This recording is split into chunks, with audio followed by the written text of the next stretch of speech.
This is an introduction to the Colliders plugin. The Collider plugin allows you to create minis that have solid surfaces so other minis will not fall through. So let me demonstrate. I've got here a human mini, and I've got a mini here that I've created that has an odd shape.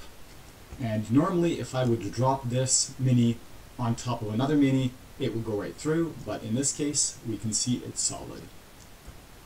We can go over here and drop it on this side, and we can see that it is also solid. And if we go in the center here, we can see that it is not just solid box, but it does actually have the shape to it. So now, some details. The Collider plugin right now works as follows.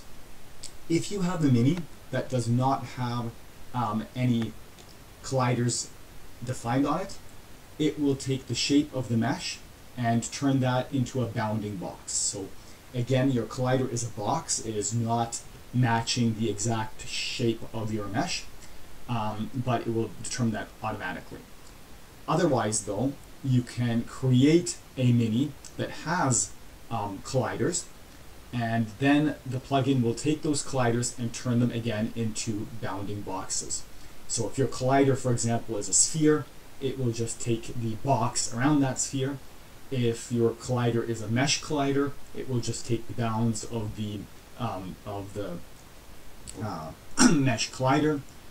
So most of the time you will just go straight forward to using box colliders. With box colliders you can define the shape, and again, in most cases this is used for something like the deck of a ship or a wagon.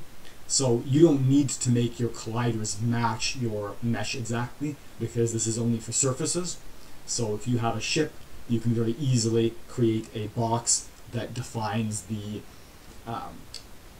surface, the deck of the ship, without having to match the rest of the mesh correctly, because all this does is do surfaces. You can see that I can still smash into the object. It does not do any kind of collision on sides. It is purely a surface type collision detection. But yeah, now you can create ships and wagons and other kinds of vehicles, or watchtowers, all kinds of stuff that have surfaces on top without having to create those using tiles. And that's about it.